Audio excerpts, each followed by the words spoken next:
হে মনের সুখে চালাই গাড়ি গুনগুনায়া গাইছি গানি, হঠাৎ কইরা পুলিশ আইসা বলছে চাচা দাঁড়াই যান, অবৈধ গাড়ি নিয়া হাই রোডে আইসো কেন?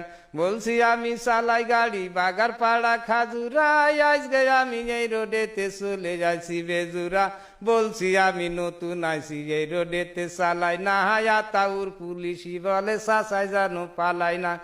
বলছি আমি মিজান স্যার মাফ করে দেন একটা বাড়ি, আমি হলাম বাগারপাড়া ট্রান কোম্পানির ডিএ স্যার। বলছে তখন মাফ করিব টাকা লাগবে 3000। বলছি আমি আর আসবো না আজকে আইসি বাইসেন্স। বলছে তখন বের করো তো ড্রাইভারি লাইসেন্স।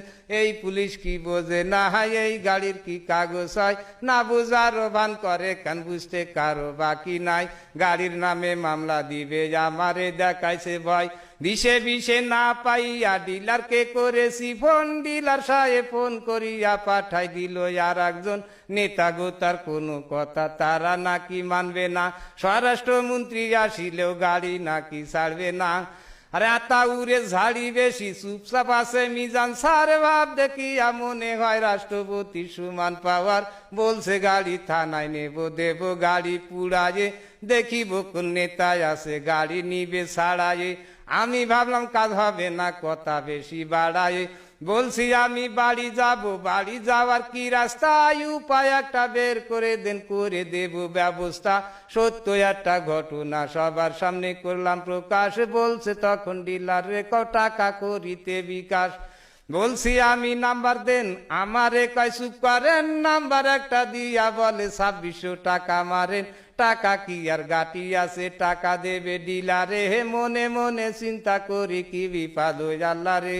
সন্ধ্যার পরে ছাড়লো গাড়ি, গাড়িতে তো আলো নেই, আগের মতো চোখের জ্যোতি তাও তো বেশি ভালো নেই। কি কষ্টে যে আইসি বাড়ি আল্লাহ মাবুদ সেই জানে, হে গরিবের এই দুঃখের কথা এই দুনিয়ায় কে শোনে। জনগণের বন্ধু পুলিশ এই কথাটা মিশা না, কিছু কিছু পুলিশ আছে তাদের কাছে হাসা না, একদিন কিন্তু মাটির নিচে সবার হবে বিছানা। টাকা পেয়ে দেখলাম তাদের মনেতে ভারী ফুর্তি, বউ বাচ্চাদের নিয়ে হয়তো পার্কে যাবে ঘুরতি।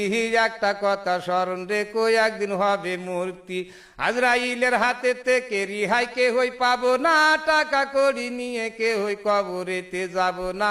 আজকে থেকে তওবা করো হারাম টাকা খাবো না।